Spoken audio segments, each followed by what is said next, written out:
suggest, sir, that we invite Raul Manuel, these people, Castro, Franz Castro, and who else? Basta yung mga party list pa ng Makabayan Block, baka sabihin nila one-sided yung story eh. Di, alika dito Raul at mag-usap tayo ng mga pinagagagawa natin noon, sir. Suggestion lang. That's why if you remember the very recent case na meron na pong promulgation kay Satur Ocampo and kay Franz Castro, we can attest to you that it is a part of the national campaign of the CPP, NPA, NDF. Pero yung sa Kabataan Party List, kaya ko sabihin diretso eh. Kabataan Party List eh. Meron kayong miyembro na napapatay bilang NPA eh. Hindi nyo kinokondina.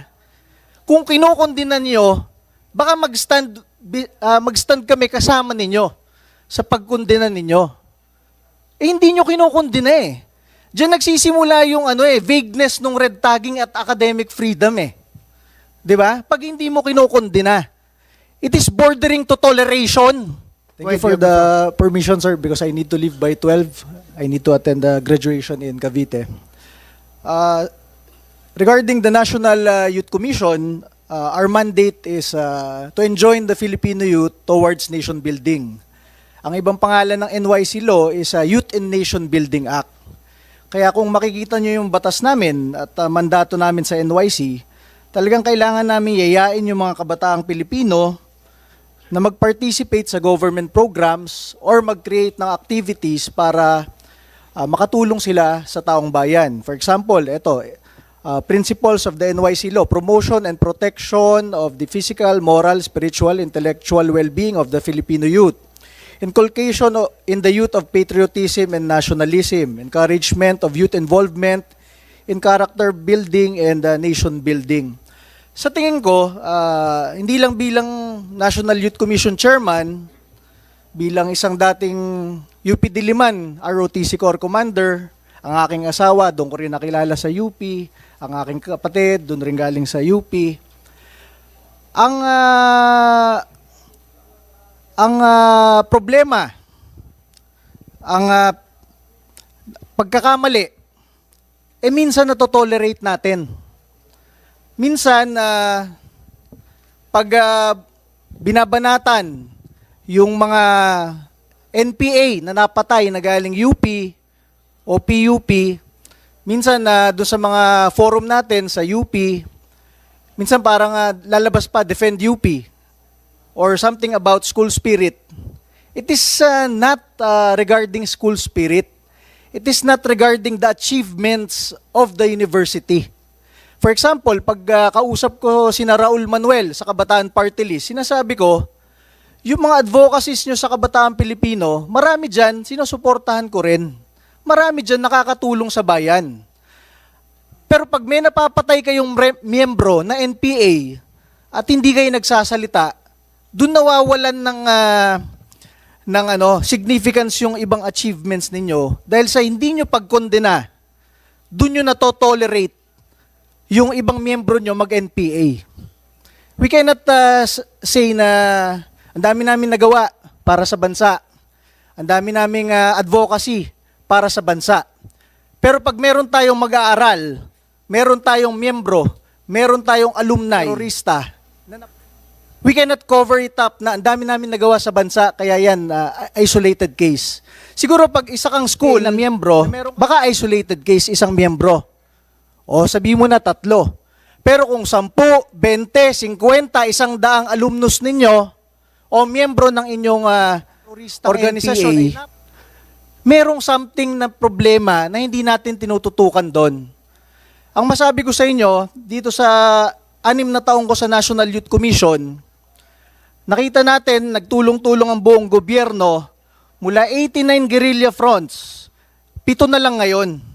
Ibig sabihin, effective yung NTF-ELCAC, yung pagtutulungan ng iba't ibang ahensya ng gobyerno. Ngayon, wala ka nang lalaban ng mga balangay, pulutong ng NPA kasi naubos na talaga sila. Marami ring matatandang NPA, sumuko na. So, saan tumututok ang NPA ngayon?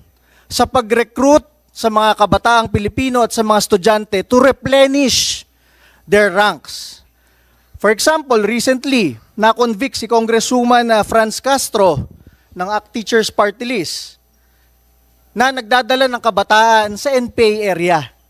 Hindi ako yung nagsabi na NPA area yung pinagdadalahan. Yun mismo sa RTC decision nakalagay, dinadala yung kabataan in the middle of the night sa NPA area, endangering their lives. Doon na lang, mag-iisip tayo. Wala naman sigurong ganun kabobo dito sa hearing na to sa Senado. Puro matatalino pinapadala dito. Saan ka nakakita na 2 kongresista, hating gabi, nasa bundok, anong ginagawa nila doon? May kasamang bata sa NPA area. Pwede nating i-exaggerate. May freedom of travel, may freedom of speech and everything. Anong ginagawa ng 2 kongresista nagdadala ng bata sa kabundukan na merong NPA in the middle of the night? Kaya nagtaka yung RTC doon, kaya nila kinonvict for endangering the lives of the Filipino youth. Pangalawa, yung kina Raul Manuel, pag-usapang NPA na, nahihirapan na rin siya makipagdebate. Kasi hindi niya kinokondena. For example, tong Akbayan, sa 6 na taon, kinokondena ako na Akbayan. Pero hindi namin sila kinokondena. Bakit? Wala naman sa kanila eh. It is a political stand. Baka kaalyado sila ng previous administrations. They are attacking the appointees of the new administration. Okay lang yon. That is part of the government and the government discussions. Mga policies ng gobyerno. Wala doon sa Akbayan eh.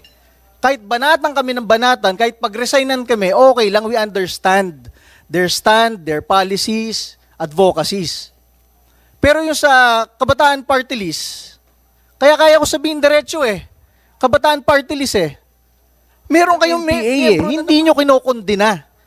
Kung kinokondena nyo, baka mag-stand kami kasama ninyo sa pagkondena ninyo. Eh hindi nyo kinokondena eh. Diyan nagsisimula yung vagueness ng red tagging at academic freedom eh. 'Di ba? Pag hindi mo kinokondena, it is bordering to toleration. 'Di ba? For example, sa UP Diliman, magja-jogging kami, makita mo, Viva CP. Wala naman yata napaparusahan ng nag-vandalize doon.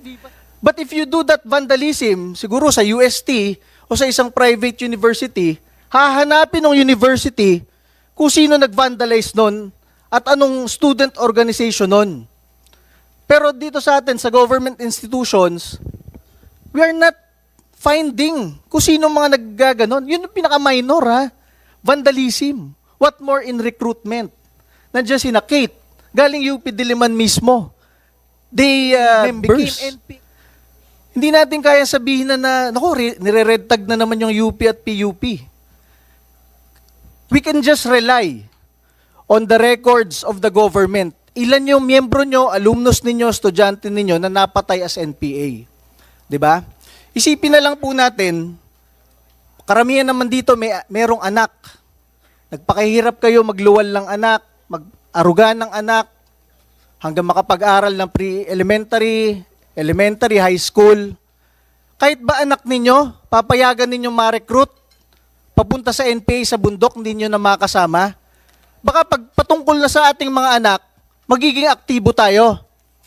Pero pag anak ng iba, hindi tayo ganun ka aktibo. Ito sinasabi ko sa gobyerno in the past 6 years. Pinapasweldo tayo lahat bilang opisyal ng gobyerno. Bakit hindi natin tutukan talaga yung recruitment para matapos-tapos na? I am not saying natutukan yung demolish dun sa ideology, dun sa ideas nung bata. Kasi ganun rin naman sa Akbayan eh. Lumalaban sila minsan sa gobyerno, they are criticizing the government leaders, lagi. But none of their members become NPA fighters. Kaya okay lang sila. Sa atin, kung meron tayong mag-aaral, meron tayong estudyante, meron tayong kabataan na napupunta sa bundok, hindi na nga kailangan sabihin na dapat ma-alerto na tayo. Ang tagal-tagal na nung problemang yon. Alam nyo, nare-realize ko kung anong problema dito sa atin sa gobyerno eh. The problem is so big na iniisip natin sa gobyerno, hanggang kailan ba termino ko sa NYC? Hanggang kailan ba termino ko sa UP? Hanggang kailan ba termino ko sa Senado? Hanggang kailan ba termino ko bilang mayor o barangay captain? Naku, yung issue na yan, di makakatulong sa akin yan sa karir ko. Kasi mawalan ka ng boto. Mapaaway ka pa sa school mo. Pero as of now, we are government officials being paid by the Filipino people. Sa tingin ko, sa 115 million Filipinos, hindi siguro bababa sa 100 milyon dyan ang nabibwisit sa NPA.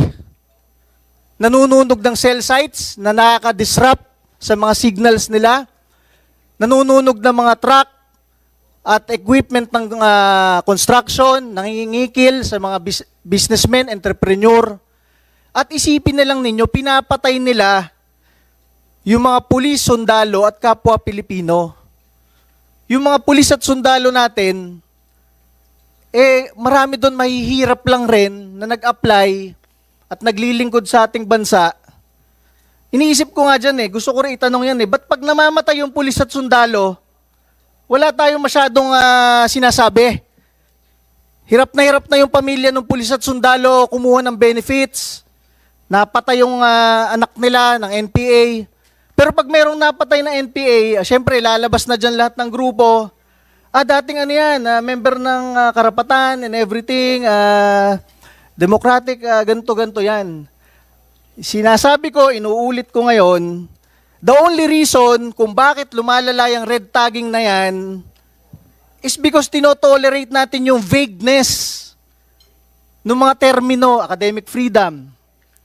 Okay lang pag-aralan lahat ng ideologies at ideas. Okay nga lang pag-aralan yung rebellion Pero when your students, your members, bear arms against the government, against our republic, dapat na magsalita yung universidad na yun, hindi namin tinotolerate yun. Hindi yun, pupunta tayo sa Senado, dito lang natin sasabihin yung magagandang gusto marinig ng senador. We contribute to the vagueness of the problem. Kung si Raul Manuel, kinokondena niya yung members na napapatay sa NPA, tapos ang usapan. He is not tolerating. If UP and PUP condemn alumni members who become NPA or students who become NPA, tapos ang problema. But as long as we do not speak against this youth recruitment on a regular day, we tolerate on regular days for it to happen. Siyempre dito, pagharap natin sa senador, gusto natin na makaalis na dito, mabigay sa senador kung anong gusto niya marinig. Ganun rin pag budget hearing.